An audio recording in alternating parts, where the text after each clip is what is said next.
வணக்க மக்களே, welcome to the venture show. இன்னைக்கு ஷோ நம்ம பார்க்க போகிறது டெஸ்ட் அப்படின்ற தமிழ் மூவியோட ரிவ்யூ. இந்த படம் பார்த்தீங்கன்னா டைரக்ட் ஓடிடி ரிலீஸாக நெட்ஃப்ளிக்ஸில் அவைலபிளாக இருக்குது. இந்த படத்தில் சித்தார்த், மாதவன், நயன்தாரா மற்றும் பலர் நடிச்சிருக்காங்க. இந்த படத்தோட டைட்டிலுக்கு ஏற்ற மாதிரியே 3 நபர்களோட ஒரு வித்தியாசமான கேரக்டர் டெஸ்ட்டை சொல்லக்கூடிய ஒரு படம். அதுவும் ஒரு டெஸ்ட் மேட்சை மையமாக வச்சு காட்டியிருப்பாங்க. அந்த டெஸ்ட் மேட்ச் சென்னையில் நடக்குது. அந்த டெஸ்ட் மேட்ச் தான் இன்ஃபேக்ட் ஸ்டார் பிளேயரான நம்ம அர்ஜுனுக்கு கடைசி டெஸ்ட் மேட்ச் அப்படின்ற மாதிரி சொல்கிறாங்க. அர்ஜுனா வந்து சித்தார்த் நடிச்சிருப்பாரு. இவரை பொறுத்த வரைக்கும் பல வருஷங்கள் இந்தியாவுக்கு ஆடினவராக இருந்திருப்பாரு, நிறைய ரெக்கார்ட்ஸ் வச்சிருப்பாரு. பட் இருந்தாலும் ரீசெண்டாக அவரோட ஃபார்ம் அப்படின்றது ரொம்ப போரா இருக்கும். ஸோ இது ஒரு லாஸ்ட் சான்ஸ் மாதிரி. அதை எப்படியாவது இவர் கேபிட்டலைஸ் பண்றாரா இல்லையா அப்படின்றது ஒரு தனி பிளாட்டா போகும். அப்படியே பேரலா மாதவனோட கதையை காட்டுறாங்க. இவர் ஒரு சயின்டிஸ்டா இருப்பாரு. ஆல்டர்னேட் ஃபியூல் அப்படின்ற மாதிரியான ஒரு ப்ராஜெக்ட் ஒன்று லான்ச் பண்ண ட்ரை பண்ணுவாரு. அதுக்கு பெரிய காசு தேவைப்படுது அண்ட் இவருக்குமே கடன் அப்படின்றதெல்லாம் இருக்கு. ஸோ இவர் அதுக்கு என்ன பண்றாரு அப்படின்றது ஒரு தனி பிளாட்டா போகும். அண்ட் நயன்தாராவை பொறுத்த வரைக்கும் தனக்கு குழந்தை வேணும் அப்படின்றதுல ரொம்ப தீவிரமாக இருப்பாங்க. தன்னோட ஹஸ்பண்டை பற்றி கூட கவலை இல்லை, பட் எப்படியாவது குழந்தை வேணும் அப்படின்றதுக்காக ஐவிஎஃப் பண்ணுற அளவுக்கு ரெடியாக இருக்கக்கூடிய ஒரு நபராக காட்டுறாங்க. ஸோ அவங்களுக்கு குழந்தை கிடைச்சதா இல்லையா அப்படின்றது ஒரு தனி பிளாட்டாக போகும். இந்த 3 கேரக்டர்ஸ்க்குமே எப்படி அந்த டெஸ்ட் மேட்ச் அப்படின்றது கனெக்ட் ஆகுது, அதில் என்ன மாதிரியான சம்பவங்கள் நடக்குது அண்ட் டுவர்ட்ஸ் தி எண்ட் இவங்களுக்குலாம் என்ன ஆகுதுன்ற மாதிரி நிறைய விஷயங்களை சொல்லக்கூடிய ஒரு படம் தான் இந்த படம். எனக்கு இந்த படத்தில் பிடிச்ச விஷயமே அந்த 3 கேரக்டர்ஸை டிசைன் பண்ண விதம் அப்படின்னே சொல்லலாம். 3 பேருக்குமே டிஃப்ரெண்ட்டான கிரே ஷேட் இருக்கிற மாதிரி காட்டியிருப்பாங்க. தங்களோட லட்சியம் தான் முக்கியம்.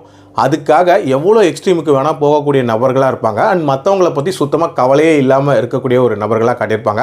அதில் ரொம்ப எக்ஸ்ட்ரீமுக்கு போகக்கூடிய ஒரு நபர் அப்படின்னா கண்டிப்பாக அது மாதவன் தான்.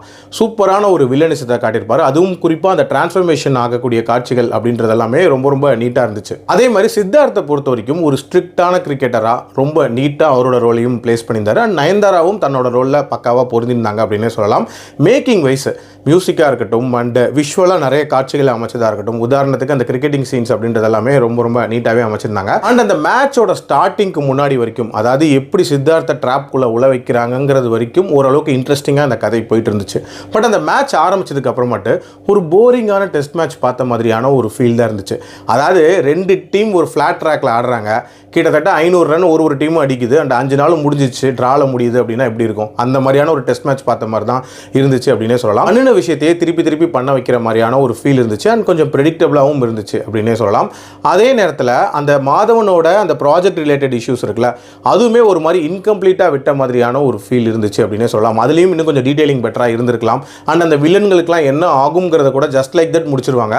ஸோ அதுவுமே இன்னும் கொஞ்சம் பெட்டராக சொல்லியிருந்திருக்கலாம். அண்ட் ரொம்ப கம்ஃபர்டபுளாக இவங்களுக்கு ஏற்ற மாதிரி சில விஷயங்களை எழுதிட்டாங்களோ அப்படின்ற மாதிரி தோணுச்சு. உதாரணத்துக்கு இந்த 3 பேருக்குள்ள இருக்கக்கூடிய அந்த கனெக்ஷனாக இருக்கட்டும், அண்ட் சித்தார்த்த ட்ராப்குள்ள விழ வைக்கிறதுக்கு ஒரு சம்பவம் ஒன்று நடக்கும். அந்த சம்பவம் நடந்த விதம் இருக்குல்ல, அதையுமே வந்து ரொம்ப கன்வீனியன்ட்டாக எழுதின மாதிரி தான் இருந்துச்சு அப்படின்னு சொல்லலாம். இது மாதிரி ஒரு சில பிரச்சனைகள் இருக்கக்கூடிய ஒரு படம் தான். பட் ஓடிடியில் கண்டிப்பாக ஒன்ஸ் ட்ரை பண்ணி பார்க்கலாம். என்னோட ரேட்டிங் இந்த படத்துக்கு 2.9 out of 5.